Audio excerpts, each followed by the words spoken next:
Emma Lawson clutched the creased paper in her trembling hands, the black ink marks swimming before her eyes like a foreign language because to her, that's exactly what they were.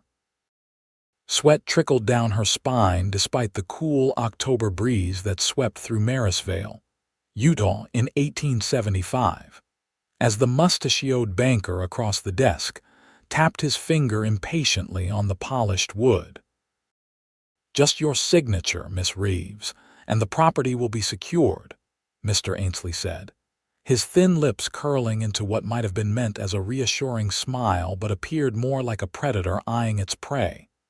Lucy Reeves stared at the document before her, shame burning in her chest. At 22, she'd managed to hide her inability to read from most people in town since arriving 3 months ago. After her parents' death from influenza back east, she journeyed to Utah with nothing but determination, and the deed to her uncle's small plot of land, a deed she couldn't read but had memorized by its appearance. I need more time to consider," she said softly, hoping her voice wouldn't betray her panic. Mr. Ainsley's smile faltered. "The offer stands until tomorrow noon, Miss Reeves. Prime land like your uncle's doesn't stay available long. My client is being quite generous considering the circumstances. The circumstances being that she was a woman alone, with no means to work the land herself. What Mr. Ainsley didn't know was that Lucy had already made arrangements with neighbors to help with planting come spring. She just needed to hold onto the property through winter. "Tomorrow, then," Lucy agreed, rising quickly from her chair and clutching the paper to her chest. She couldn't sign what she couldn't read, no matter how desperate her situation. Outside the bank, Lucy took a deep breath of the crisp mountain air.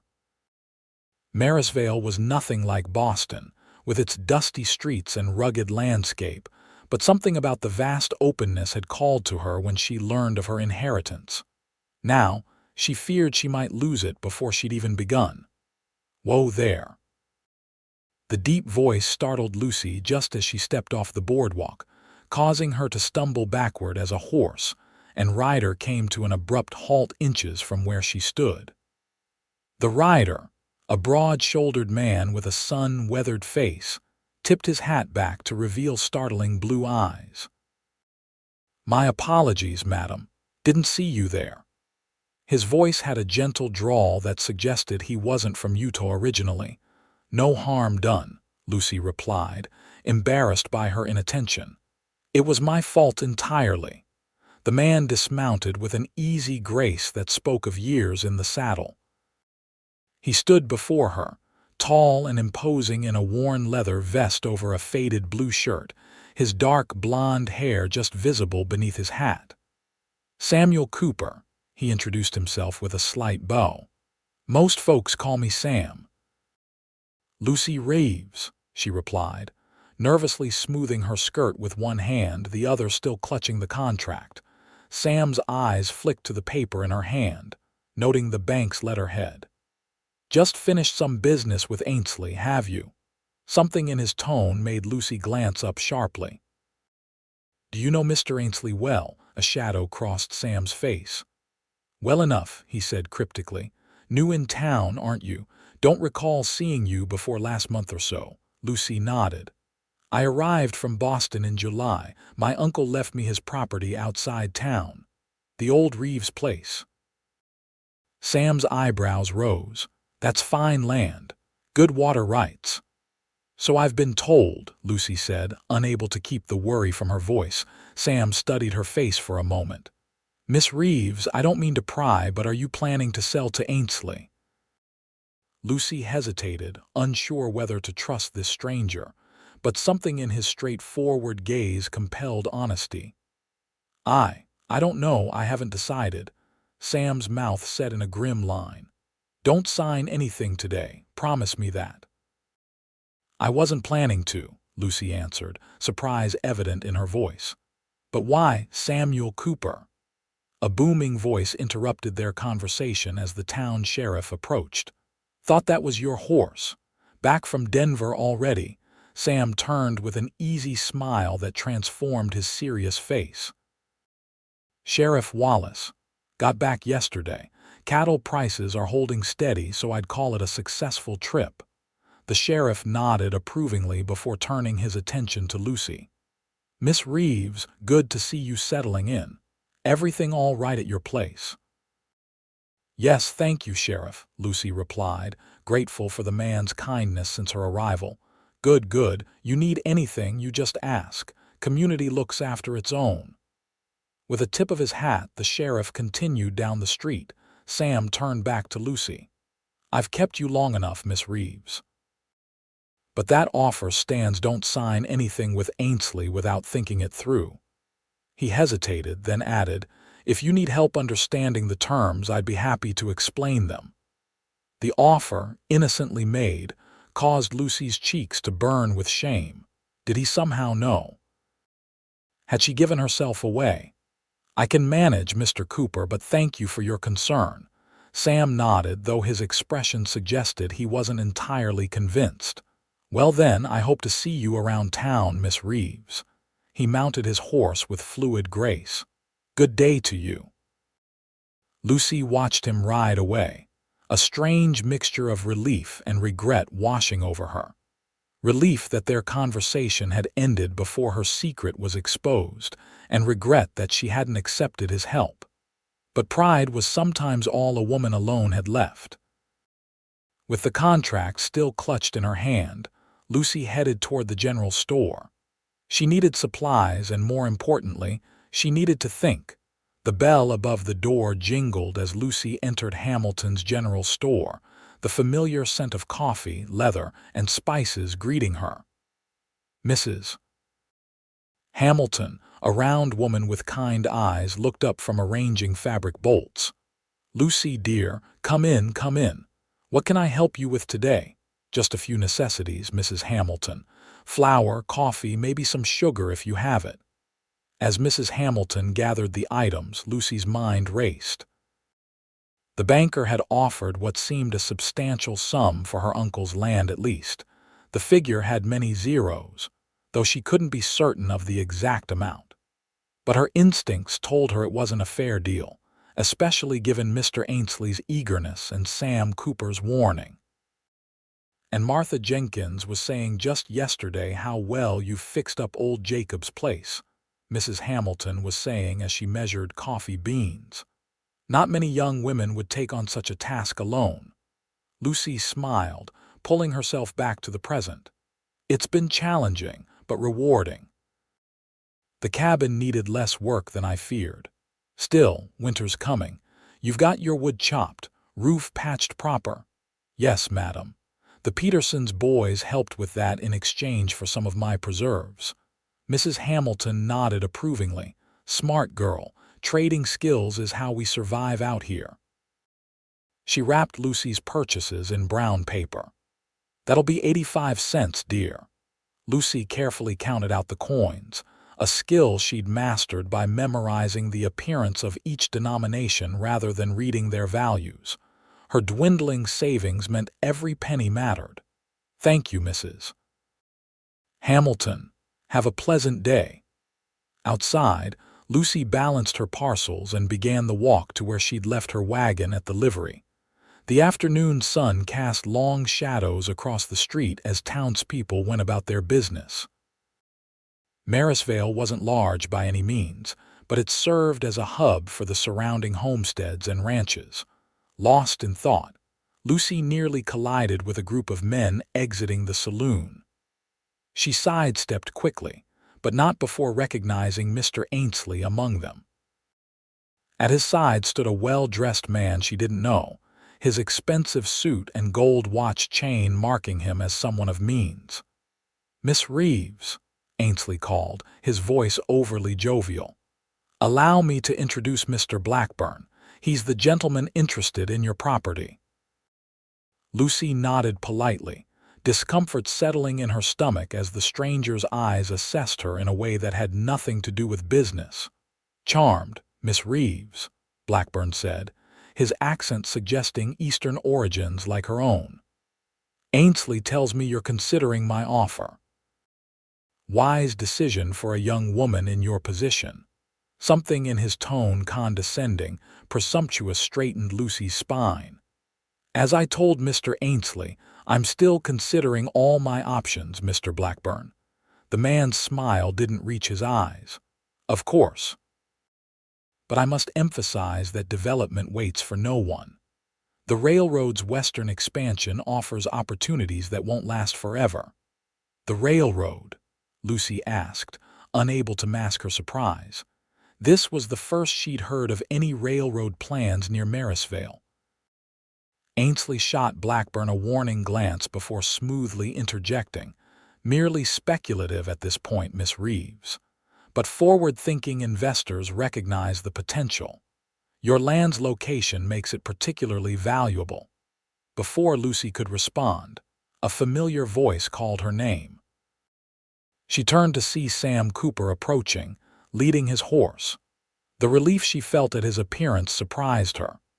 "Miss Reeves, I was hoping to catch you before you left town," Sam said, his tone friendly but his eyes watchful as he noted the company she was keeping.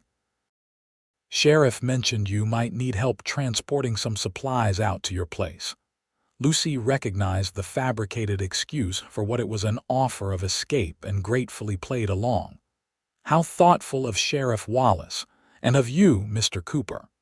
Ainsley's lips pressed into a thin line. "Cooper, didn't realize you were acquainted with Miss Reeves." "Small town," Sam replied easily, though Lucy noticed tension in his jaw. "Everyone knows everyone eventually." Blackburn extended his hand. "Preston Blackburn, don't believe we've met." "Sam Cooper. I run the Triple C Ranch north of town." They shook hands, each man taking the measure of the other. "Cooper's one of our local cattle barons," Ainsley explained, a hint of mockery in his voice. Though baron might be overstating things a bit. Sam merely smiled, unruffled by the jab. "Just a working rancher, Mr. Blackburn, nothing so grand." He turned to Lucy. "Ready when you are, Miss Reeves. Your wagon's all set." "Yes, thank you," Lucy replied, eager to be away from the banker and his associate. "Gentlemen, if you'll excuse me." "Mr. Ainsley, I'll have my decision for you tomorrow as agreed." As they walked away, Lucy could feel the men's eyes on her back. Sam took her packages, his expression grim. "Railroad, is it?" he asked quietly once they were out of earshot. "That's a new one." "You don't believe there are plans for a railroad?" Lucy asked, though she already suspected the answer. Sam shook his head. "The nearest rail line's going through 100 miles south. Been decided for years." He glanced at her. "They're lying to you, Miss Reeves. Whatever they're offering, your land's worth more." They reached the livery where Lucy's wagon waited, her sturdy mare already hitched. Sam placed her packages in the back, then turned to face her. "Miss Reeves, Lucy, if I may, I don't normally interfere in other folks' business, but I've seen Ainsley and men like Blackburn work before. They prey on people they think won't know better or can't fight back." Lucy stiffened. "I'm perfectly capable of managing my affairs, Mr. Cooper."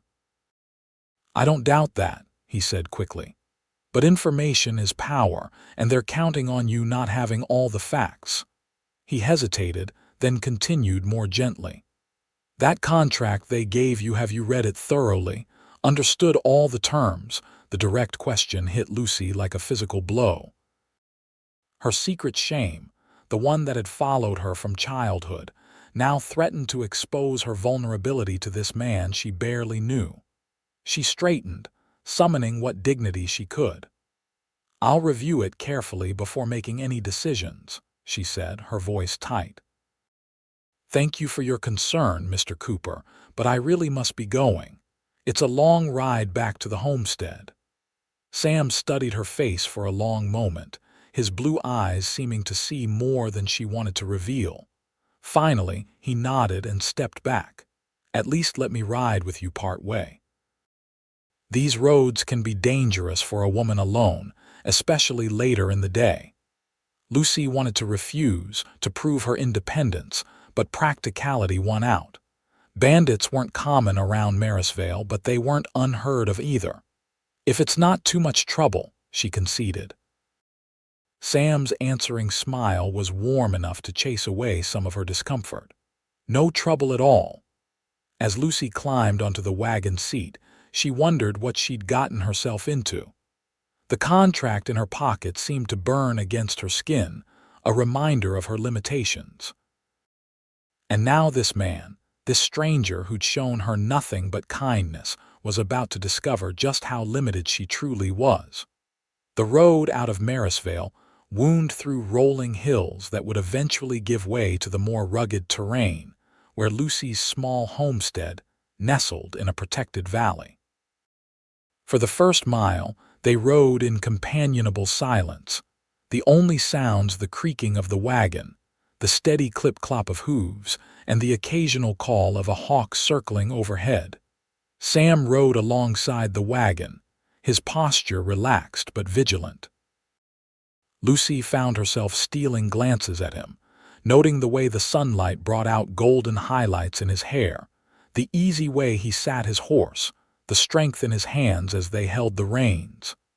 "Been ranching long, Mr. Cooper?" she finally asked, deciding conversation was preferable to her increasingly confusing thoughts. "All my life," he replied. "My father started Triple C after the war, the one with Mexico, not the recent unpleasantness. I took over when he passed 8 years ago." "I'm sorry for your loss," Lucy said sincerely. Sam nodded his thanks. "He lived a good life, taught me everything I know. What about your family? They still back east?" Lucy's hands tightened on the reins. "My parents died last winter, influenza. I have no siblings, no other family except my Uncle Jacob, and he passed away before I even knew him." "So you came west to claim his land," Sam said, understanding in his voice. "That took courage. Or desperation," Lucy admitted with a small smile. "Teaching positions for young women in Boston are competitive and without family connections." She trailed off, not wanting to reveal that her lack of formal education had been as much an obstacle as her lack of connections. Sam seemed to read between the lines. "Well, I'd say Marysvale gained something Boston lost. We need more people willing to work the land, build something lasting." The sincerity in his voice warmed Lucy more than she wanted to admit. They were approaching a fork in the road, and she knew their paths would soon diverge. Sam's ranch lay north, while her homestead was to the east. Sam reined his horse to a stop. "This is where I'd normally turn off, but I'm happy to see you all the way home if you'd prefer." "That's not necessary," Lucy said quickly. "I know the way from here, and there's still plenty of daylight." Sam hesitated, clearly reluctant to leave her. "Miss Reeves, Lucy, before we part, I hope you'll forgive my bluntness, but there's something I need to ask." Lucy tensed, dreading what might come next. "That contract from Ainsley," he said gently. "Can you read it?" The question, asked so directly yet without judgment, struck Lucy speechless. Heat rushed to her face as shame, anger, and relief battled within her. For years, she'd hidden her illiteracy, developed elaborate systems to navigate a world of written words, and now, with 5 simple words, this man had stripped away her pretense. "How did you know?" she finally whispered, unable to meet his eyes. Sam's voice remained kind. "Little things. The way you looked at the bank letterhead. How you counted your change at Hamilton's. I was across the street and noticed you recognized the coins by sight, not by reading their values. And just now, your reaction confirmed it." Lucy's eyes filled with tears she refused to shed. "Are you going to tell everyone, make me the town spectacle?" "What? No." Sam sounded genuinely shocked. "Lucy, I would never." He dismounted and approached the wagon, looking up at her with earnest eyes. "Your reading ability is your private business. I only mentioned it because I'm worried Ainsley and Blackburn will take advantage."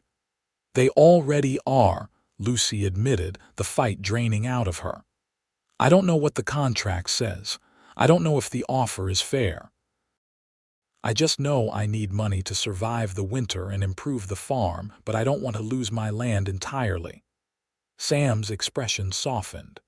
Will you let me help you? I can read the contract, explain the terms. No strings attached and no one else needs to know. Lucy studied his face, searching for any sign of deception or mockery. Finding none, she slowly reached into her pocket and withdrew the folded document. Why would you help me? She asked, still hesitant to hand it over. We barely know each other. Sam's smile was tinged with sadness. Let's just say I've seen what men like Ainsley and Blackburn can do to a community when no one stands against them. Besides, he added, his expression lightening, neighbors help neighbors out here. It's how we all survive. Lucy finally extended the contract.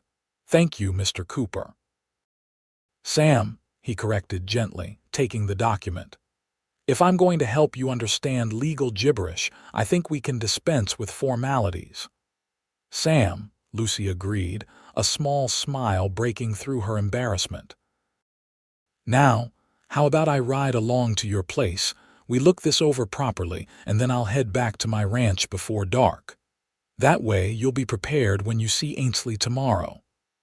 The offer was practical, respectable, and exactly what Lucy needed. Still, she hesitated, acutely aware of how it might appear to have a man visit her home alone. Sam seemed to read her thoughts. We'll keep the door open, stay in plain sight of anyone passing by. Your reputation matters, and I wouldn't do anything to compromise it. His consideration finally decided her. That would be most helpful, thank you. As they continued eastward, the landscape grew more rugged, with scrubby pine trees dotting the hillsides and rocky outcroppings emerging from the earth like ancient bones.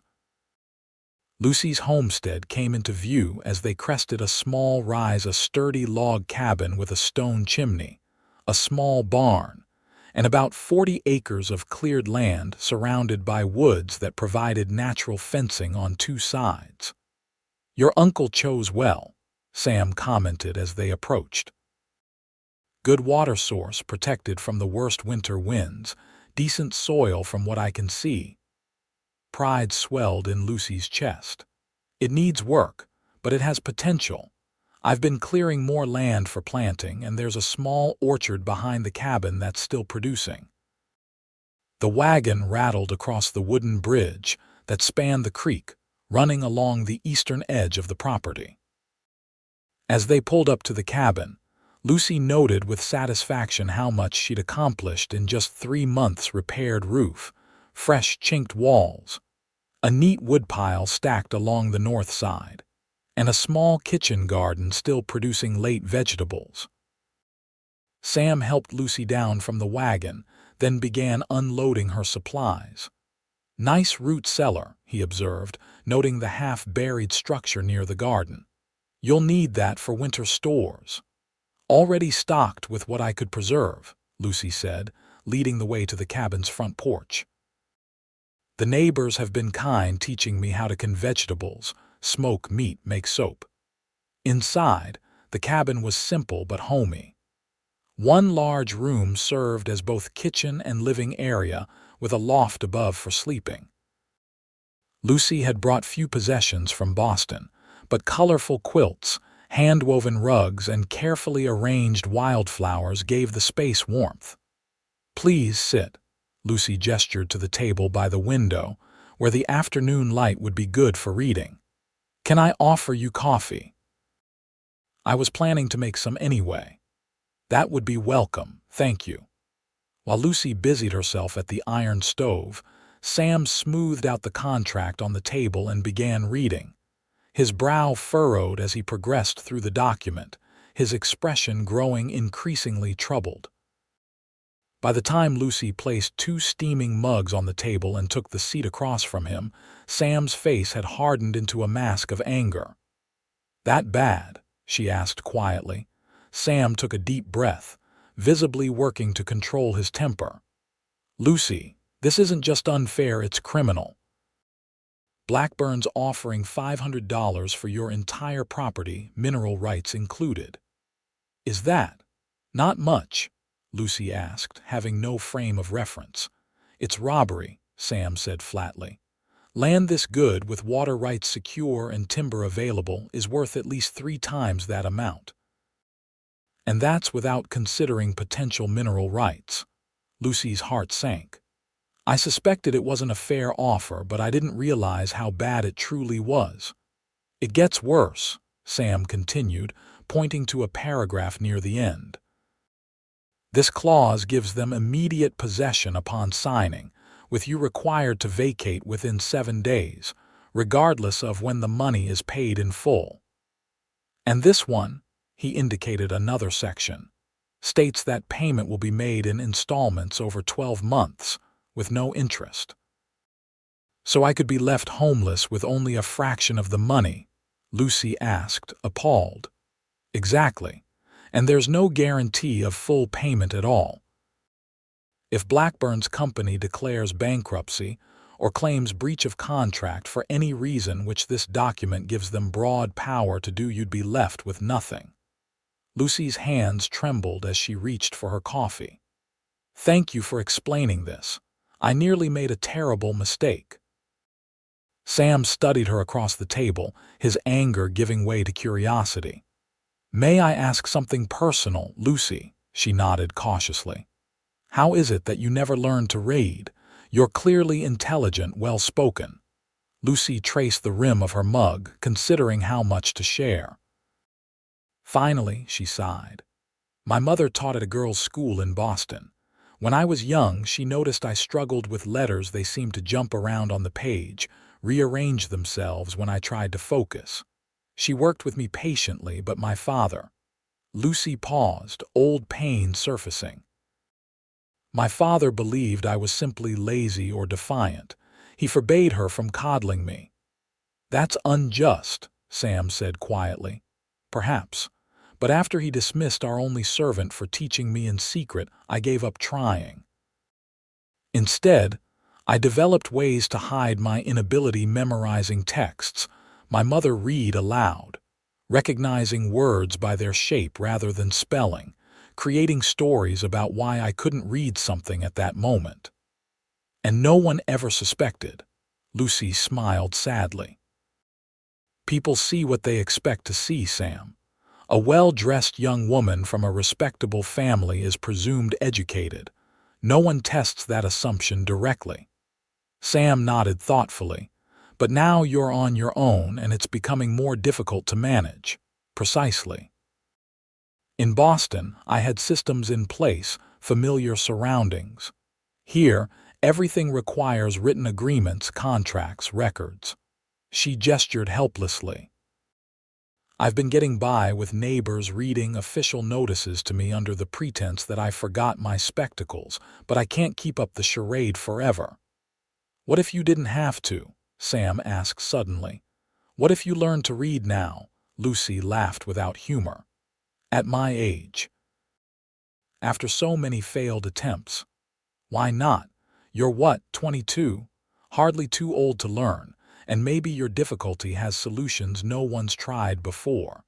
His confidence was both touching and frustrating. You don't understand how many tears I've shed over this, Sam. How many hours I've spent staring at meaningless symbols until my head ached. You're right, I don't understand exactly what you've experienced, Sam conceded. But I do know that out here, we find different ways to solve problems. City solutions don't always work on the frontier. Lucy wanted to dismiss his optimism, but something in his steady gaze made her hesitate. Even if I wanted to try, who would teach me? I can hardly announce my illiteracy to the town school teacher. I would, Sam said simply, if you'll let me. The offer stunned Lucy into momentary silence. But you have a ranch to run. Winter's coming. Things slow down. I could ride over twice a week, weather permitting. His eyes held her steadily. No one need know the reason for my visits. We could say I'm helping with repairs or teaching you about livestock. People would talk, Lucy protested. though the idea had already taken root in her mind. "People always talk," Sam replied with a shrug, "but they'll forget soon enough when some new gossip comes along." He leaned forward, his expression earnest. "Lucy, I'm offering as a neighbor and, I hope, a friend. Nothing more, nothing expected in return except that you try." Lucy stared into her coffee, mind racing. The prospect of finally breaking free from the prison of illiteracy was almost too much to hope for. Yet the alternative, continuing as she had been, vulnerable to men like Ainsley and Blackburn, was increasingly untenable. "If, and I stress if, I were to accept your help," she said carefully, "what would you expect from me?" "Commitment," Sam answered without hesitation. "Learning to read as an adult won't be easy. There will be frustration, maybe tears. I need to know you won't give up when it gets difficult." His frankness was refreshing after years of people tiptoeing around her struggle or dismissing it entirely. "And payment?" "I can't offer much," but Sam shook his head firmly. "No payment. This isn't a business arrangement, Lucy." "Then why? Why help a virtual stranger with something so personal?" Sam's gaze shifted to the window where the late afternoon sun cast long shadows across the yard. "My younger sister had similar struggles. Letters that wouldn't stay still, words that made no sense no matter how hard she tried. Our father had little patience for it, called her slow-witted." A muscle in his jaw tightened. She wasn't. She was bright and curious about everything. "I used to read to her for hours, books, newspapers, even cattle ledgers. She died of mountain fever before she turned 16. "I'm so sorry," Lucy said softly, understanding now the source of his compassion. Sam turned back to her, his expression clearing. "Hannah would have liked you. She had the same determination I see in you, coming west alone, taking on this homestead." A comfortable silence fell between them as Lucy considered his offer. Outside, a meadowlark called, its clear notes carrying on the breeze. "All right," she finally said. "I accept your help, Sam. But on one condition. Name it. I insist on compensating you somehow. Not with money, perhaps, but with trade. I can cook, so preserve food. Surely there's something a bachelor rancher could use." Sam chuckled, the sound warming the room. "Fair enough. My mending pile has reached alarming proportions, and my attempts at baking would make a proper cook weep." "Then we have an agreement," Lucy said, extending her hand across the table. Sam's larger hand enveloped hers, warm and calloused from ranch work. "We do. But first things first, we need to deal with Ainsley and Blackburn." "What should I tell them?" "The truth, or part of it," Sam advised. "That you've had the contract reviewed and found the terms unacceptable. If they want to make a legitimate offer, they can present one at fair market value with standard payment terms. And if they refuse," Sam's smile held a hint of steel, "then they show their true intentions and you walk away knowing you've made the right decision." He rose from the table, gathering his hat. "I should head back before dark. Would the day after tomorrow work for our first lesson? Say mid-morning?" Lucy nodded, suddenly nervous about what she'd agreed to but determined not to show it. "That would be fine. Thank you, Sam." She walked him to the door, watching as he mounted his horse with practiced ease. In the golden light of late afternoon, with the mountains rising behind him, he cut an impressive figure. "One more thing," Sam said, settling into the saddle. "When you go into town tomorrow, remember you have value beyond what's written on that contract. Know your worth, Lucy Reeves, and don't let anyone convince you otherwise." With a tip of his hat, he turned his horse toward home, leaving Lucy standing on her porch with the feeling that something significant had just begun, something that went beyond learning letters and words. The next morning dawned clear and cool, with a hint of frost silvering the grass around Lucy's cabin. She rose before sunrise, determined to present herself confidently for her meeting with Mr. Ainsley. After a simple breakfast of cornmeal mush with the last of her summer berries, she donned her best dress, a practical navy blue wool with minimal embellishment, but well cut and flattering. The ride into Marysvale took just over an hour, giving Lucy plenty of time to rehearse what she would say.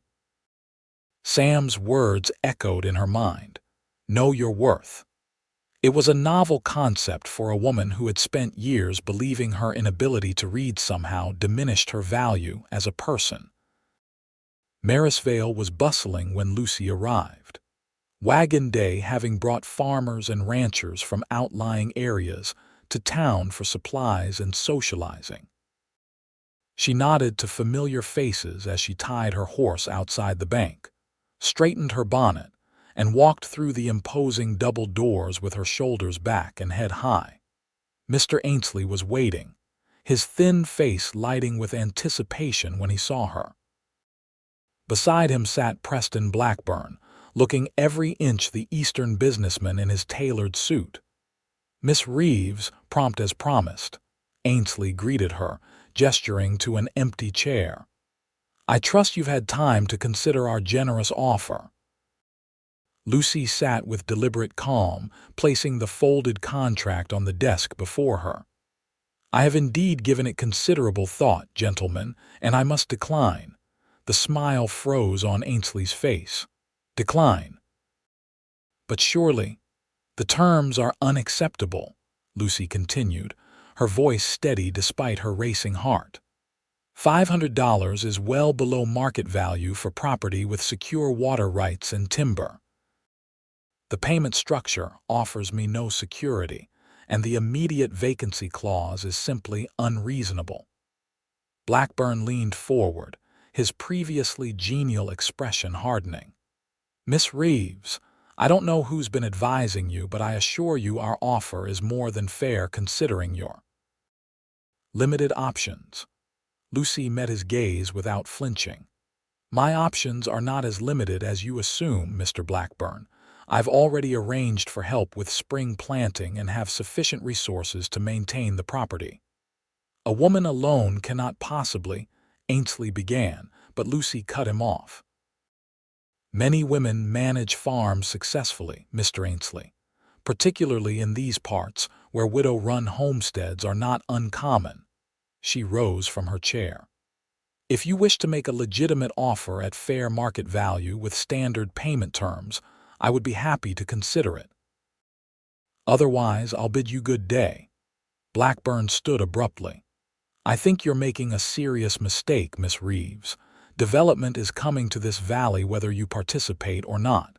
You may find yourself isolated, your water rights challenged, your access to markets restricted.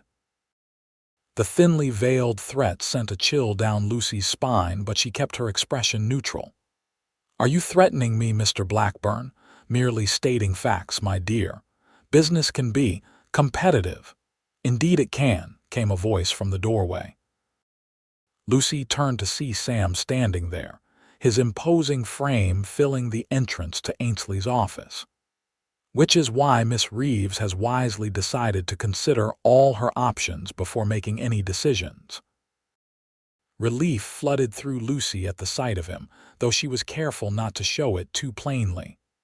Mr. Cooper, what a surprise! Sam stepped into the room, nodding politely to the other men. Hope I'm not interrupting. Sheriff Wallace mentioned you might be here, Miss Reeves, and I wanted to discuss that livestock matter we talked about. The fabricated reason for his presence was transparent, but it served its purpose. Blackburn's eyes narrowed as he looked between Lucy and Sam. I see. You've been consulting with Cooper. Among others, Lucy replied smoothly, as any prudent property owner would. Ainsley cleared his throat nervously. Perhaps we've been hasty. We could revisit the terms. That won't be necessary today, Lucy interjected, gathering her belongings. I have other matters requiring my attention. Gentlemen, good day. She turned to Sam. Mr. Cooper, would you mind walking with me to the general store? I'd like your opinion on that feed we discussed. Outside, Lucy released a shaky breath as they moved down the boardwalk. "Thank you." Their reaction when I declined was unsettling. Sam's expression was grim. Blackburn's not used to being refused, especially by someone he considers an easy mark. "Be careful, Lucy. Men like him don't give up easily." What did he mean about challenging my water rights? "Likely an empty threat, but worth watching. Your uncle secured those rights legally, and they're recorded at the county seat." Sam guided her around a muddy patch in the street. "I hope you don't mind my interrupting. When I saw your wagon in town, I wanted to make sure everything went smoothly." "I'm grateful you did," Lucy admitted. "Though I was handling it well enough." Sam's smile was warm with approval. "Better than well. You were magnificent." The unexpected praise brought color to Lucy's cheeks.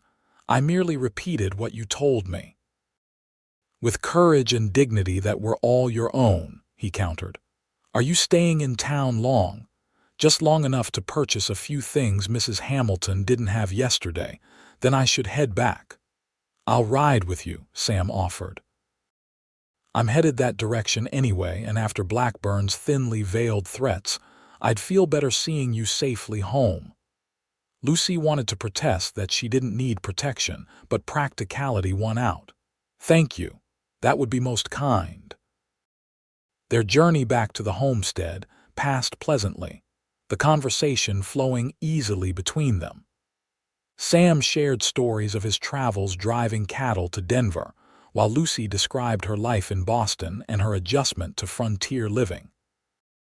By the time they reached her cabin, the sun was beginning its descent toward the western mountains. "Still on for tomorrow morning?" Sam asked as he helped her down from the wagon. Lucy nodded, apprehension and anticipation mingling in her stomach. "I'll have coffee waiting." Sam tipped his hat with a smile that crinkled the corners of his eyes. Something to look forward to, then. As she watched him ride away, Lucy wondered at the strange turns her life had taken. A week ago, she had been alone, vulnerable, and keeping her shameful secret close. Now she had an ally who not only knew her weakness, but believed she could overcome it. It was a heady feeling being truly seen without being diminished. That night, as she prepared for bed, Lucy found herself looking forward to tomorrow with a mixture of fear and hope. Learning to read at her age seemed an impossible dream, yet for the first time, she allowed herself to imagine what freedom from illiteracy might feel like. "Know your worth," she whispered to herself as she blew out the lamp. The darkness that followed seemed less overwhelming than usual. Morning arrived with a light dusting of snow, the first of the season, making the landscape glitter in the early sunlight. Lucy was up with the dawn, sweeping the cabin, preparing a hearty breakfast of Johnny cakes and bacon, and putting coffee on to boil. She told herself the extra effort was simply proper hospitality, not an attempt to impress her new teacher. Sam arrived precisely when he said he would, bringing with him a leather satchel and a brisk energy that seemed to fill the small cabin. He stamped snow from his boots at the door and hung his coat on a peg. "Smells wonderful in here," he commented, accepting the cup of coffee Lucy offered. "You didn't need to go to any trouble." "It's no trouble," Lucy assured him, though she'd risen an hour earlier than usual to prepare. "Please, eat while it's hot." They shared the simple meal at her table, the easy conversation of the previous day continuing as if uninterrupted. Lucy found herself laughing at Sam's description of a particularly stubborn calf that had led his ranch hands on a merry chase through a muddy creek bed. "Poor Jenkins was covered head to toe," Sam concluded, wiping tears of mirth from his eyes. "Said he was considering a career change on the spot." "But he stayed?" Lucy asked, still smiling. "Of course. Ranch life gets in your blood. Can't imagine doing anything else, mud and all." He set down his empty cup and looked at Lucy with sudden seriousness. "Are you ready to begin?" Lucy's laughter faded as anxiety resurged. As ready as I'll ever be, I suppose. Sam reached into his satchel and withdrew several items: a slate and chalk, a primer with large, simple text, and a wooden box containing small wooden tiles with letters painted on them.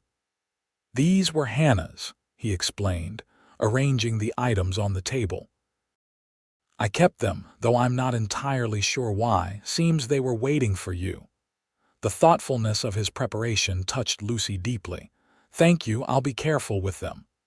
They're tools meant to be used, Sam said practically. Now, before we start with letters, I want to understand exactly what happens when you try to read. Can you describe it? Lucy took a deep breath, trying to articulate a struggle she'd never fully explained to anyone. The letters, they don't stay still. Sometimes they seem to reverse themselves or switch places with each other. Other times, they blur together so I can't tell where one ends and another begins. Sam listened intently, nodding occasionally. And does this happen every time, or are there conditions that make it better or worse? It's worse when I'm tired or anxious, Lucy admitted. And sometimes, if I look at something too long, the letters begin to swim before my eyes. Interesting. Sam selected a few of the wooden tiles and placed them before her. Can you tell me what letters these are? Lucy studied the 3 tiles. The first is A, the middle one is B, I think, the last one might be D. She looked up uncertainly. Is that right? Close. The first is A, the middle is B, but the last one is C, not D. Sam rearranged the tiles slightly, spacing them further apart. How about now? Lucy squinted at them. A, B, C. Better with more space between them. Yes, actually, Sam nodded thoughtfully. My sister was the same way. Letters too close together confused her eyes. He pulled the slate forward. Let's try something different. I'm going to write some letters, and I want you to copy them exactly as you see them. He wrote 3 large, well-spaced letters on the slate. M, N, W. Lucy took the chalk, concentrating fiercely as she copied them underneath. When she finished, she looked up anxiously. Sam studied her work. You've reversed the N, and the W is actually an M upside down. He pointed to each error. Do they look the same to you as what I wrote? Lucy stared at the slate, frustration building. They looked right when I wrote them, but now I can see they're wrong. Instead of disappointment, Sam's face showed only increasing interest. Just as I thought. Your eyes and brain see things differently than most people. It's not stupidity or laziness, it's simply a different way of processing. But how can I learn to read if I can't even copy letters correctly? Lucy asked, despair creeping into her voice. By finding methods that work for your particular mind, Sam said confidently. My sister struggled similarly, but we discovered tricks that helped.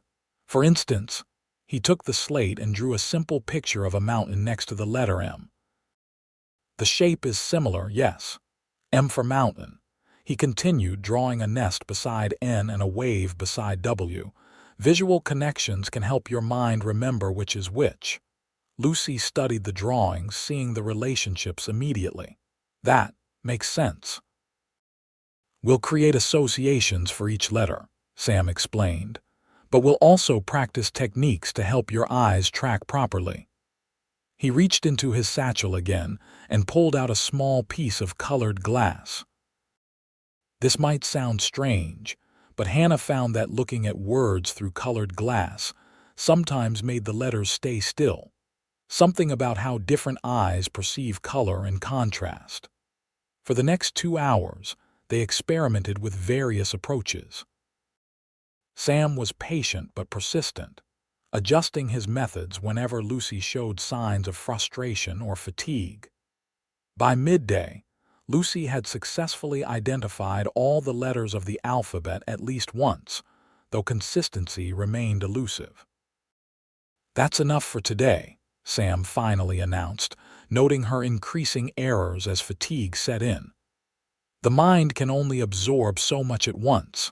Lucy rubbed her temples where a dull headache had formed. I feel we've barely begun.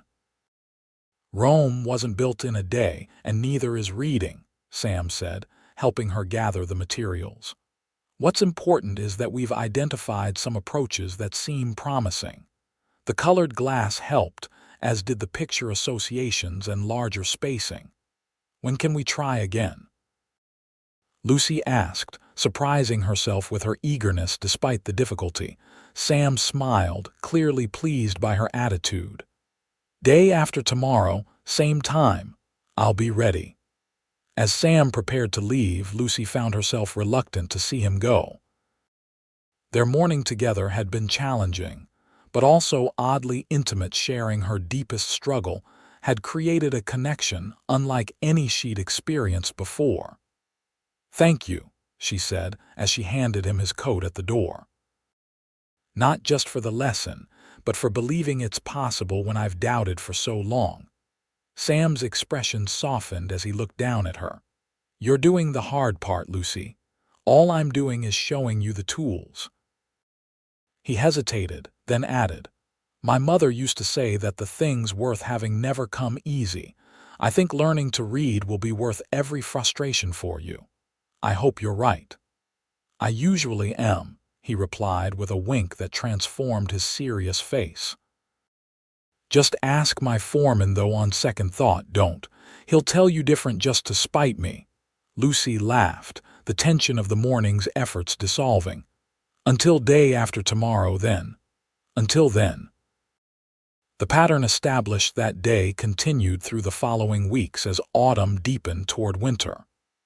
Twice weekly, Sam would arrive mid-morning, and they would work diligently until Lucy's concentration began to flag. Each session built upon the previous one, with Sam adjusting his techniques based on what seemed to work best for Lucy's particular challenges. Progress was not linear. Some days brought breakthroughs that left Lucy exhilarated the first time she read a simple 3-letter word without hesitation, or when she successfully wrote her own name without reversing any letters.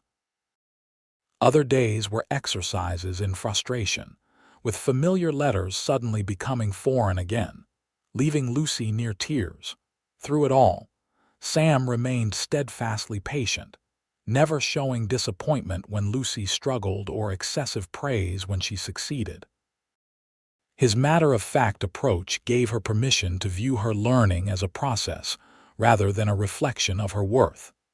As November turned to December, their lessons expanded to include simple sentences and short paragraphs. Lucy discovered that context often helped her decipher words she might otherwise struggle with if she knew the general meaning of a passage. Her mind could sometimes fill in the blanks when particular words proved troublesome. Their relationship evolved alongside Lucy's reading skills. What had begun as a formal teaching arrangement softened into genuine friendship.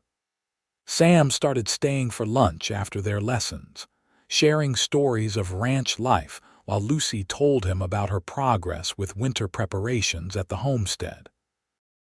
He brought practical gifts as well as knowledge: a repaired shutter, freshly split firewood, a haunch of venison after a successful hunt.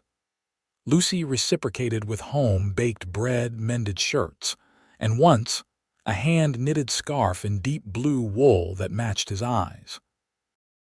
The first significant snowfall came in mid-December, blanketing the landscape in white silence. Lucy awoke to a world transformed. The familiar contours of her property softened into gentle slopes and curves. She was admiring the view from her doorway, wrapped in a shawl against the cold, when she spotted a familiar figure on horseback making his way carefully along the snow-covered road. Sam's arrival was unexpected. It wasn't one of their scheduled lesson days. Concerned, Lucy hurried inside to stoke the fire and put coffee on to boil. By the time his knock came at the door, she had warming drinks ready. "Sam, I wasn't expecting you in this weather," she greeted him, ushering him inside where the fire crackled welcomingly. "Didn't want you to think I'd abandoned our lessons," he explained, unwinding a scarf, the one she'd made him, from his neck. "But with this snow, the pass might be difficult for a few days. Thought I'd check on you, make sure you had everything you needed." His thoughtfulness warmed Lucy more than the fire. "That's very kind. I'm well stocked, though. The root cellar is full and I have plenty of firewood." "Good." Sam accepted the coffee she offered, his cold, reddened fingers brushing against hers in the exchange. "I brought something else, too." From inside his coat, he produced a small package wrapped in brown paper and tied with string. "An early Christmas gift. Wasn't sure when I'd see you next with the weather turning." Lucy stared at the package, touched by the gesture. "You shouldn't have." "Probably not," he agreed with a smile. "But I did anyway. Open it." With careful fingers, Lucy untied the string and folded back the paper. Inside lay a book, not a primer or children's reader, but a proper bound volume with a dark green cover embossed with gold lettering. "Treasure Island," she read slowly, tracing the letters with her fingertip. Her eyes filled with unexpected tears. "Sam." "It was Hannah's favorite," he explained, his voice gentle. "The story of adventure appealed to her, I thought. Well, I thought you might enjoy it too. The print is clear and well-spaced, which should help." Lucy opened the cover with reverent hands. On the flyleaf, written in a neat, masculine hand, was an inscription. "To Lucy, may this be the first of many adventures. With admiration, Sam." The simple words struck Lucy to her core. With admiration. Not pity or condescension, but genuine respect for her efforts. "It's perfect," she whispered, closing the book carefully. "But I have nothing for you." "Your progress is gift enough," Sam assured her. "Watching you master something you thought impossible, there's no present that could match that." Lucy shook her head, not trusting herself to speak without her voice breaking. Instead, she placed the book on the table and moved to the small trunk where she kept her few treasures. After a moment's search, she withdrew a small wooden box, carved with simple but elegant leaf patterns. "This was my mother's," she said, returning to Sam. "She used it for her special trinkets." She placed it in his hands. "I want you to have it." Sam's eyes widened. "Lucy, I couldn't possibly, please," she interrupted. "It's not much, but it's important to me. Like Hannah's book is to you." Understanding dawned in his eyes as he accepted the gift with appropriate solemnity. "Thank you, I'll treasure it." They stood facing each other in the warm circle of firelight, something unspoken passing between them. Lucy became acutely aware of how close they were standing, of the way snowflakes still clung to Sam's hair, of the intensity in his blue eyes as they held her gaze. The moment stretched, taut with possibility, until a log shifted in the fireplace with a shower of sparks, breaking the spell. Sam cleared his throat, taking a small step backward. "I should go. The snow's likely to get heavier before nightfall." "Of course," Lucy agreed, though part of her wished he would stay. "Please be careful on the ride back." At the door, Sam paused, his hand on the latch. "Would you read some of the book before our next lesson, just the first chapter or so? Take your time with it, it's not a test." Lucy nodded, both excited and apprehensive at the challenge. "I'll try." "That's all anyone can ask." He opened the door, letting in a swirl of snowflakes. "Merry Christmas, Lucy, if I don't see you before then." "Merry Christmas, Sam." After he left, Lucy stood at the window watching until his figure disappeared into the swirling white. Then, with careful hands, she picked up her new book and settled into the chair by the fire, determined to decipher at least a page before sleep. The winter storm that had brought Sam to Lucy's door proved to be the first of many. January arrived with a vengeance, burying Marysvale and the surrounding countryside under successive blankets of snow. Roads became impassable, isolating outlying homesteads and ranches for days at a time. During one particularly severe blizzard, Lucy worried about her dwindling firewood supply. She had plenty stored, but it was buried under 3 feet of snow, requiring exhausting work to uncover. On the third day of the storm, as she struggled to dig out enough wood to last the night, a familiar figure on horseback materialized through the curtain of falling snow, leading a second horse pulling a small sledge loaded with split logs. Sam's arrival felt like a miracle. Together, they stacked the wood inside the cabin and in the sheltered area by the door. When the work was done, the storm still raged too fiercely for safe travel, so Lucy insisted Sam stay the night.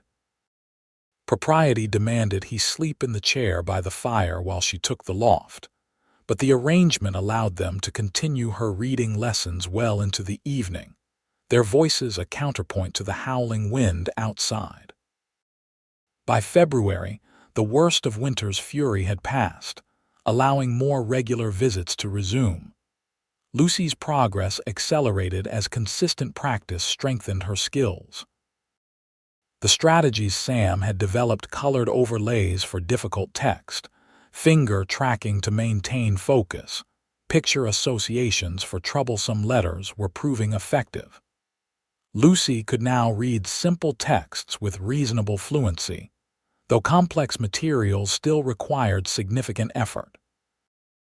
One crisp February afternoon, as Lucy successfully completed a full chapter of Treasure Island with only minimal assistance, Sam leaned back in his chair with a satisfied smile. "You're doing remarkably well," he observed. "Better than I dared hope when we started."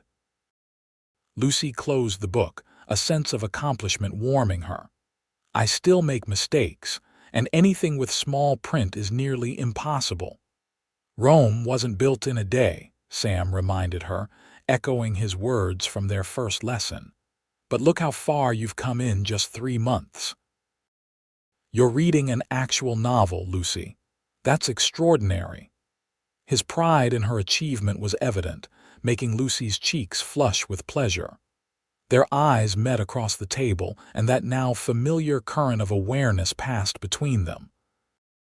Over the winter months, Lucy had become increasingly conscious of Sam as more than a teacher or even a friend. She noticed details she had no business noticing: the way firelight brought out auburn highlights in his hair, how his hands, strong and calloused, could turn surprisingly gentle when helping her form difficult letters, the rich timbre of his voice when he read aloud. Such thoughts were dangerous. Sam had offered friendship and assistance, nothing more. His kindness didn't imply romantic interest, and Lucy refused to jeopardize their relationship by imagining what wasn't there. "Speaking of extraordinary," Sam said, breaking the moment, "I've been meaning to tell you Ainsley and Blackburn seem to have moved on. Word around town is that Blackburn returned to St. Louis after their railroad scheme fell through." Lucy had almost forgotten about the men who had tried to cheat her out of her land. "That's a relief, though I was starting to enjoy being a thorn in their sides." Sam chuckled. "You certainly were that. Ainsley still winces when anyone mentions your name." "What happened with their railroad plans? Investors got wind that their proposed route was impractical, too mountainous, too costly to build. Without capital, the whole scheme collapsed." Sam's expression grew serious. "You were lucky, Lucy. Many others weren't so fortunate." Blackburn left a trail of swindled homesteaders across 3 territories before someone finally caught on. Lucy shuddered, thinking how close she'd come to being among them. "I wasn't lucky, I was saved.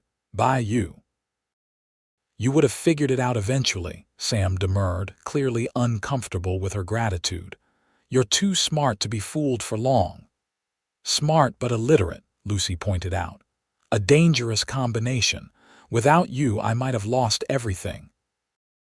"Well, without you, my shirts would still have holes and my table would lack pie, so I'd say we're even." Sam's deliberate lightness dissolved the intensity of the moment. "Now, shall we continue? You were about to meet Long John Silver, as I recall." Their lessons continued through the gradual thaw of early spring. As winter's grip loosened, Lucy turned her attention to preparing for planting season.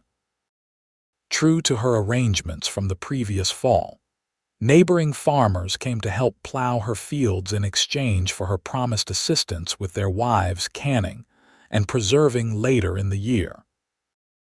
Sam arrived one mild March afternoon to find Lucy directing operations as the Peterson brothers turned over the rich soil of her largest field. He watched from the edge of the property for a moment, taking in the scene Lucy with her skirts hitched practically above her ankles, hair escaping its pins as she demonstrated exactly where she wanted the furrows placed. She was confident, capable, and utterly in her element. "Looks like I'm not needed here today," Sam commented as he approached, leading his horse. Lucy turned, her face lighting with a smile that made his heart skip. "Sam, I didn't expect you until tomorrow. Had business in town, thought I'd stop by on my way back." His eyes took in the progress on the field. "You've got quite an operation going. The Petersons have been wonderful, and Mrs. Whitley from the next farm sent her sons to help with the stone clearing yesterday." Lucy gestured toward the freshly plowed section. "I'm going to plant wheat here, vegetables closer to the house." "Smart plan," Sam approved. "That south-facing slope will give you an early start for the kitchen garden." They walked together toward the cabin, where Lucy offered him water from the well. As they sat on the porch steps, watching the steady progress of the plow team, Sam seemed unusually pensive. "Something on your mind?" Lucy finally asked. Sam hesitated, then nodded. "Actually, yes. I've been thinking about your reading. You've made remarkable progress, more than I expected in such a short time." Pride swelled in Lucy's chest, though she tried to temper it with modesty. "I still struggle with many words, and writing remains difficult. But you can read now enough to manage contracts, signs, simple correspondence. The essential things." Sam turned to face her directly. "Which brings me to my question. Do you want to continue our lessons?" The question caught Lucy off guard. "Are you tired of teaching me?" "No," Sam answered quickly. "Not at all. I don't want to presume. Your life is getting busier with spring planting, and I have my own ranch to run. If you feel you've learned enough to be independent, I would understand." The thought of ending their regular meetings sent an unexpected pang through Lucy's heart. These past months, Sam's visits had become the highlight of her weeks, not just for the knowledge he imparted, but for his companionship, his quiet strength, his unwavering belief in her abilities. "I'd like to continue," she said softly. "If you're willing, I still have much to learn." Relief flooded Sam's features. "I'd like that too." Their eyes met, and for a breathless moment, Lucy thought he might say more, but the Petersons called from the field, asking about the boundary line, and the moment passed. "I should help them finish before dark," Lucy said, rising reluctantly. Sam stood as well. "And I should get back to the ranch. Day after tomorrow, as usual, I'll have coffee waiting." As spring blossomed into early summer, Lucy's farm flourished under her careful stewardship. The wheat field sprouted green and promising, the vegetable garden produced its first tender shoots, and the fruit trees in the small orchard burst into fragrant bloom. Lucy's reading abilities developed similarly, still requiring effort, still imperfect, but increasingly functional and rewarding. Their lessons evolved as well. What had once been formal instruction gradually transformed into shared reading time, with Lucy and Sam taking turns reading aloud from increasingly complex materials. Newspapers from Denver, agricultural bulletins, even poetry that Sam's mother had loved all became grist for their literary mill. One warm evening in late May, they sat on Lucy's porch after a successful session with a particularly challenging chapter of Treasure Island. The sun was setting behind the mountains, painting the sky in spectacular shades of pink and gold. A gentle breeze carried the scent of wild roses from the creek bank. "I've been meaning to ask," Lucy said, setting aside the book. "How did you become such an accomplished teacher?" "You seem to know exactly how to explain things." Sam smiled, leaning back in his chair. "Trial and error with Hannah, mostly. We figured out together what worked for her. After she died, I read everything I could find about teaching methods, partly to understand her struggle better, and partly because I couldn't bear to think it was somehow my fault that she never fully conquered reading." "You blame yourself?" Lucy asked, surprised. "But you did everything possible to help her." "Not everything," Sam said quietly. "I should have stood up to our father more, should have insisted she needed different teaching, not just more of the same that wasn't working." Lucy reached across the space between them to touch his arm gently. "You were a child yourself. Old enough to know better," he countered, though his expression softened at her touch. "But watching you succeed where Hannah struggled has healed something in me, Lucy. You've given me that gift without even knowing it." The simple honesty of his words moved Lucy deeply. "And you've given me freedom I never thought possible. The ability to read a contract, a letter, a book. It changes everything." "Knowledge is power," Sam agreed. "Which reminds me," he reached into his vest pocket and withdrew a folded paper. "This came for you at the general store. Mrs. Hamilton asked if I'd deliver it since I was heading this way." Lucy accepted the envelope with a mixture of curiosity and trepidation. Her name was written on the front in an unfamiliar hand. With careful concentration, she broke the seal and unfolded the letter inside. Sam watched with barely concealed pride as she read aloud, slowly but accurately.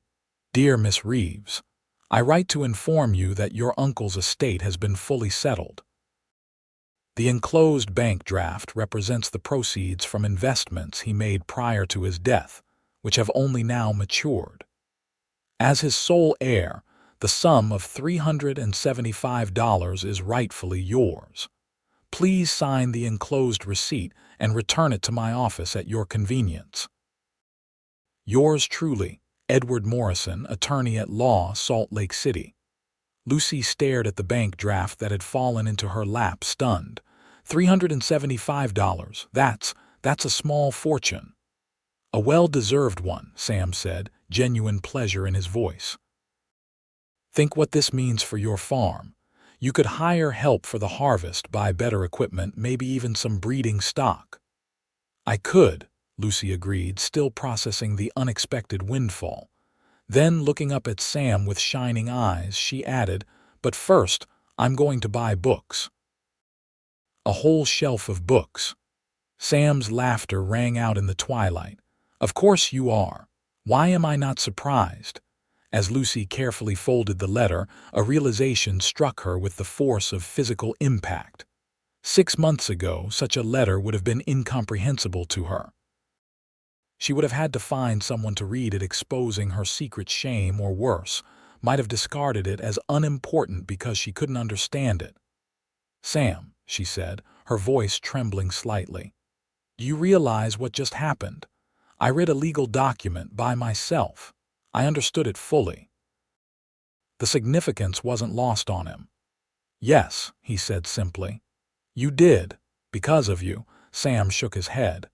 "Because of your determination, your intelligence, your refusal to give up even when it was difficult. I just showed you the path, Lucy. You walked it yourself." In that moment, looking at him in the golden light of sunset, his face sincere, his eyes warm with something more than friendship, Lucy made a decision. Life on the frontier had taught her that opportunities rarely announce themselves with fanfare. One had to recognize and seize them in the moment they appeared. "Sam," she began, gathering her courage, "there's something I need to say." He must have heard the change in her tone, for his expression grew attentive, almost wary. "What is it?" These past months, you've become more than a teacher to me, more than a friend even." Lucy's heart hammered in her chest, but she forced herself to continue. "I find myself looking forward to your visits not just for the lessons, but for your company. For you." Sam sat very still, his face unreadable in the deepening twilight. The silence stretched between them until Lucy began to fear she had gravely misunderstood, had imagined a connection that existed only in her mind. "If I've spoken out of turn," she added hurriedly, "please forget I said anything." "I value your friendship too much to risk, Lucy," Sam interrupted, his voice rough with emotion. "Do you truly not know how I feel about you?" Hope flared in her chest. I wasn't certain." Sam rose from his chair and moved to kneel before her, taking both her hands in his. "I've been falling in love with you since the moment you stood up to Ainsley and Blackburn. Your courage, your determination, your kindness, they humble me daily." His thumbs traced gentle circles on her palms. "But I didn't want to speak until you could read for yourself, until the balance between us was more equal. I needed you to know your own worth before I told you what you're worth to me." Tears blurred Lucy's vision as joy expanded through her chest. "And what am I worth to you, Samuel Cooper?" "Everything," he said simply. "You're worth everything."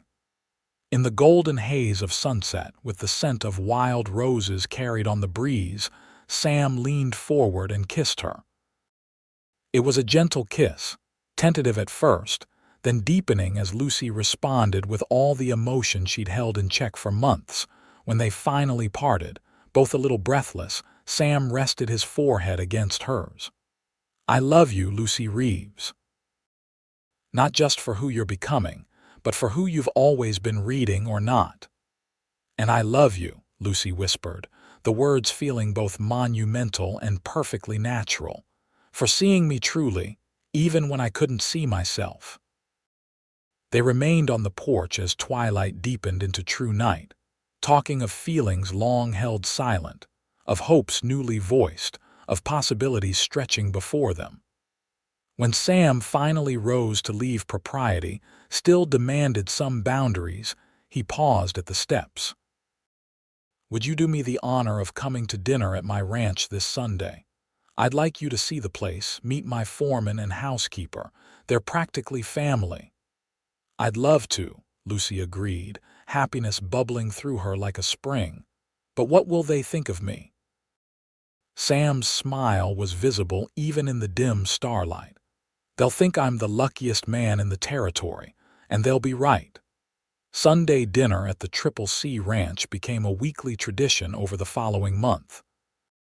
Lucy was welcomed warmly by Jenkins, the gruff foreman Sam had mentioned in his stories, and by Mrs. Potts, the motherly housekeeper who clearly adored her boy and quickly extended that affection to Lucy. The ranch itself impressed Lucy with its size and efficient operation. Larger than her small homestead, the Triple C boasted extensive grazing lands, a substantial herd of cattle, several well-constructed outbuildings, and a main house that, while not luxurious, was solidly built and comfortably appointed. "My father started with nothing," Sam explained as he showed her around the property one Sunday afternoon in early June.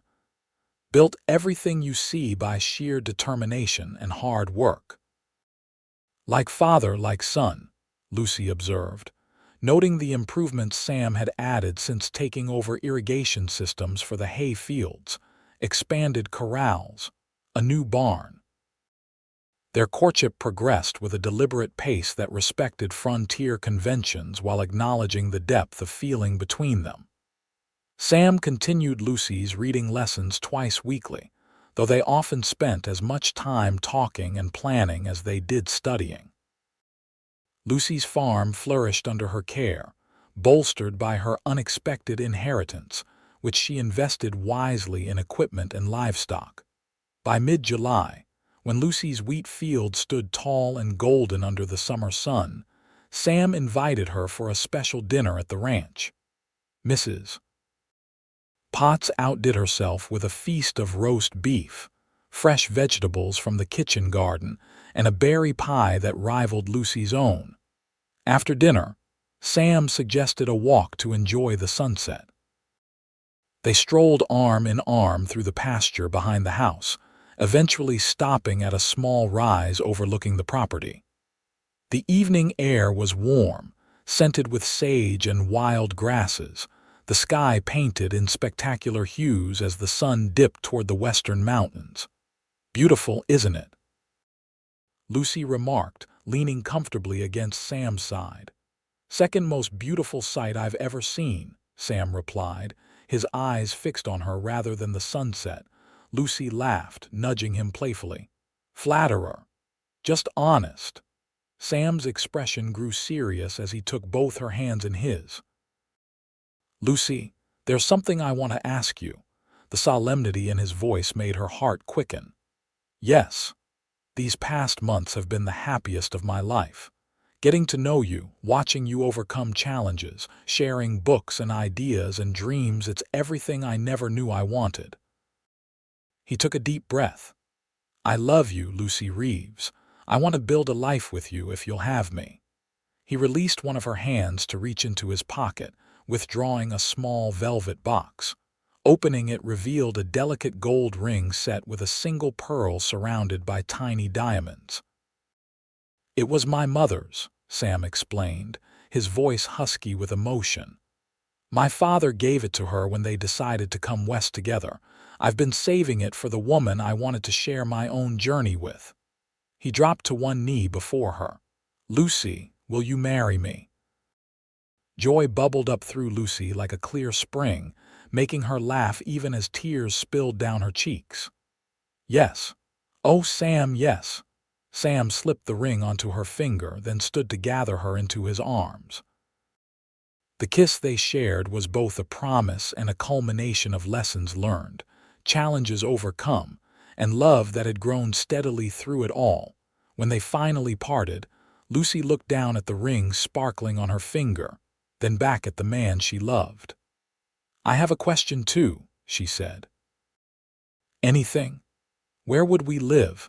I love my homestead, but your ranch is your heritage." Sam smiled, clearly having anticipated the question. "I've been thinking about that. What if we kept both? Your land is good for crops, mine better for grazing.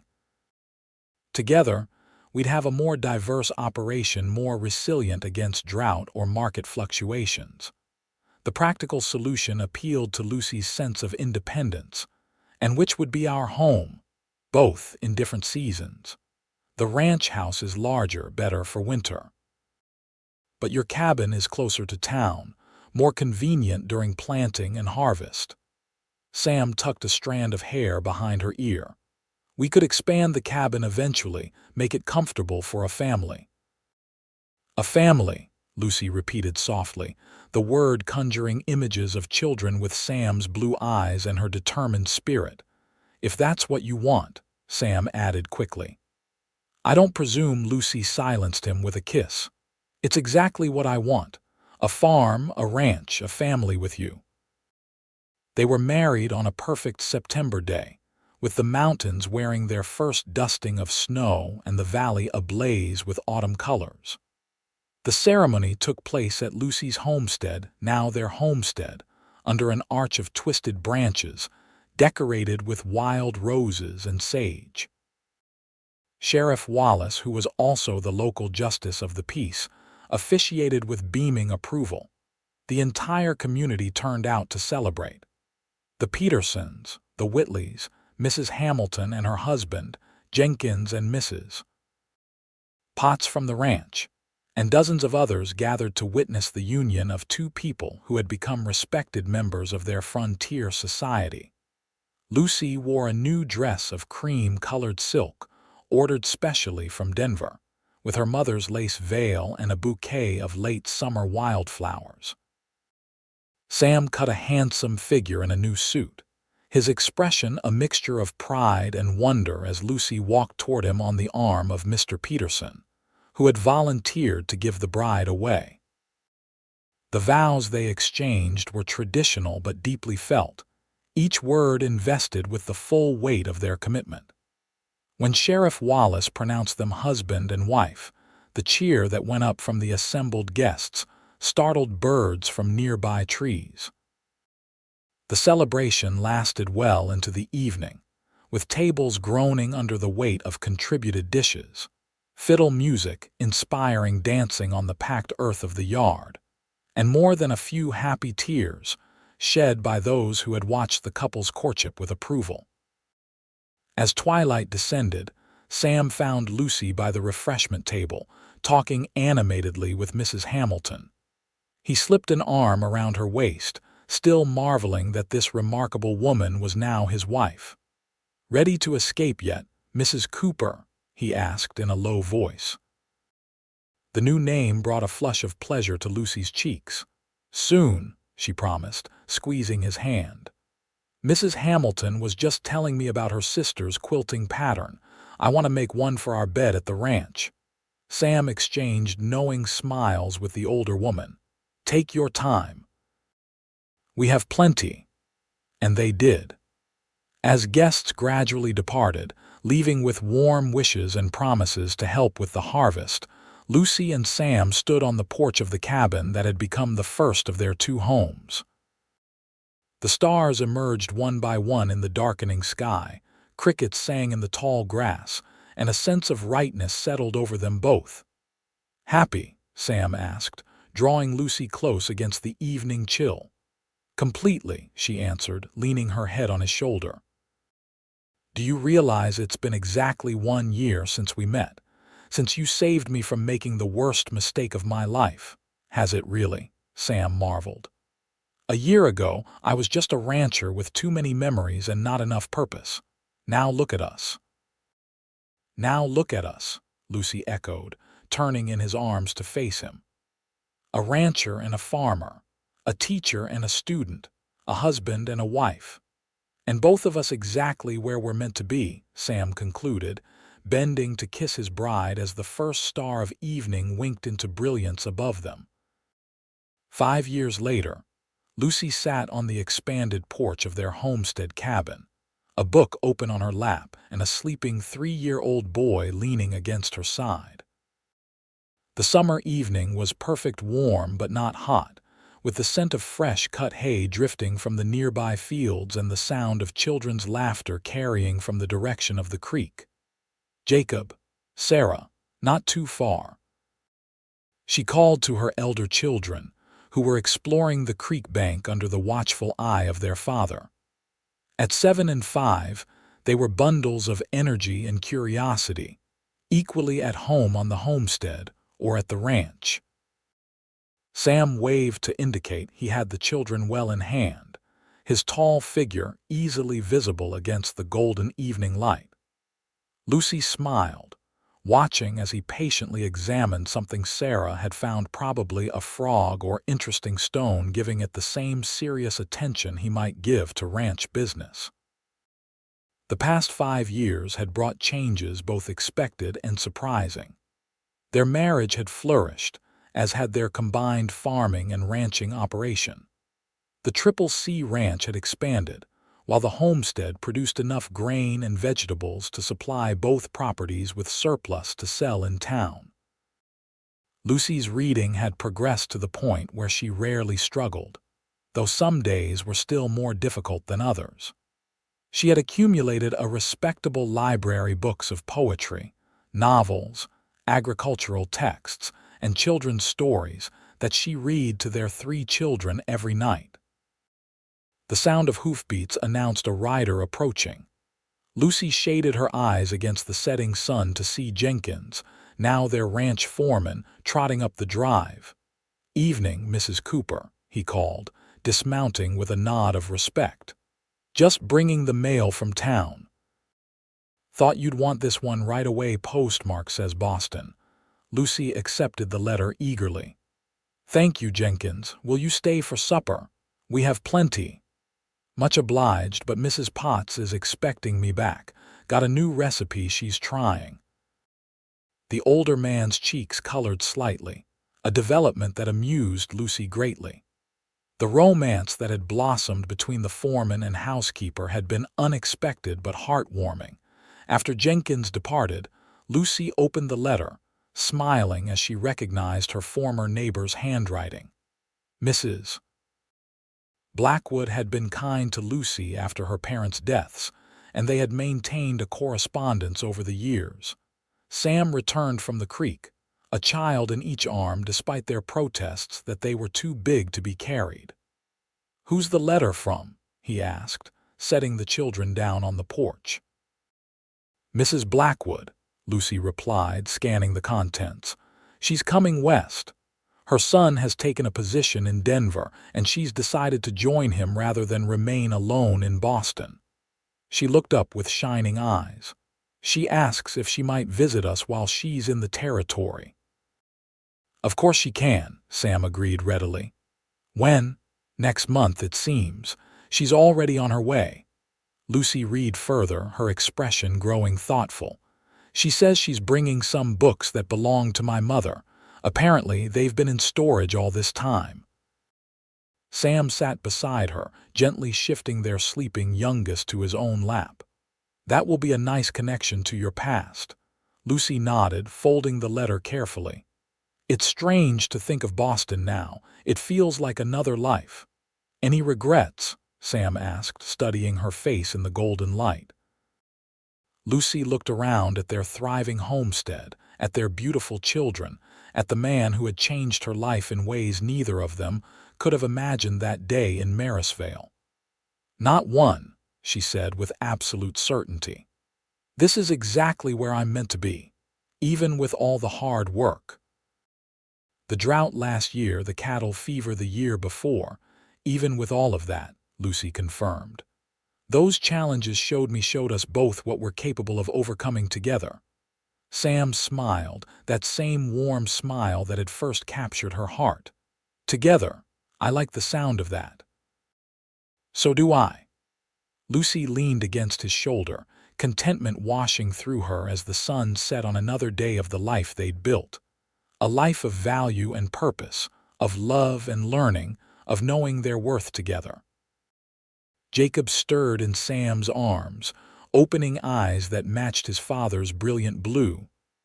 "Papa, did you tell Mama about the surprise?" Sam chuckled. "I was getting to that, partner. Why don't you go play with your sister for a few more minutes while I talk to Mama?" As the boy scampered off to join his sister, Lucy raised a questioning eyebrow. "Surprise?" "I was going to wait until later, but..." Sam reached into his pocket and withdrew a folded document. "Remember how we talked about expanding the school in Marysvale? How they need another teacher for the younger children?" Lucy nodded. The town had grown considerably in recent years, and the single schoolhouse was overcrowded. "Well, I spoke with the school board yesterday. They've been impressed with how well you taught our children to read, especially with your understanding of different learning styles." Sam handed her the paper. "They'd like you to consider taking a position teaching the primary grades 3 days a week, starting this fall." Lucy unfolded the letter with trembling hands, reading the formal offer with growing amazement. "They want me to teach, but I never finished my own schooling. I learned to read as an adult, which makes you uniquely qualified to help children who struggle," Sam pointed out. "You understand their frustration from the inside. And you've developed techniques that work. Look at how well Jacob is reading, despite having the same difficulties you had." Lucy's mind raced with possibilities. Teaching had been her original plan in Boston, before her lack of formal education closed that path. Now, ironically, it was her unconventional learning experience that opened the door. "What do you think?" Sam asked, watching her process the news. "It would mean arranging the farm and household differently. The children would come with you to town those days." "I think," Lucy said slowly, a smile spreading across her face, "that life has a way of coming full circle when you least expect it." She looked up at her husband, eyes bright with excitement. "I'd love to teach, Sam, to help children who struggle the way I did, to show them that different doesn't mean less capable. Sam wrapped an arm around her shoulders, pressing a kiss to her temple. You'll be wonderful at it, just as you are at everything you set your mind to. With your support, Lucy amended, leaning into his embrace. I wouldn't be who I am today without you believing in me first. That goes both ways, Mrs. Cooper. Sam's voice grew serious. You taught me that helping others isn't just about fixing problems, it's about standing beside them while they discover their own strength. Lucy thought back to that day in Marysvale, when a chance encounter had set her life on an entirely new path. She'd been ashamed, frightened, and alone, unable to read a contract that would have robbed her of her future. Now she sat on the porch of a thriving homestead, surrounded by family, preparing to teach others the skills she had fought so hard to acquire. Know your worth, Sam had told her that day. She hadn't understood then what a profound gift those 3 words would prove to be, not just in business dealings, but in life itself. Worth wasn't measured in dollars or acres or even in abilities. It was found in courage, in perseverance, in the willingness to be vulnerable enough to learn and grow. As the stars emerged one by one in the darkening sky, Lucy Cooper looked at the life she and Sam had built together, a life richer and more fulfilling than anything she could have imagined when she first came west. And she knew, with absolute certainty, that she had found her true worth at last.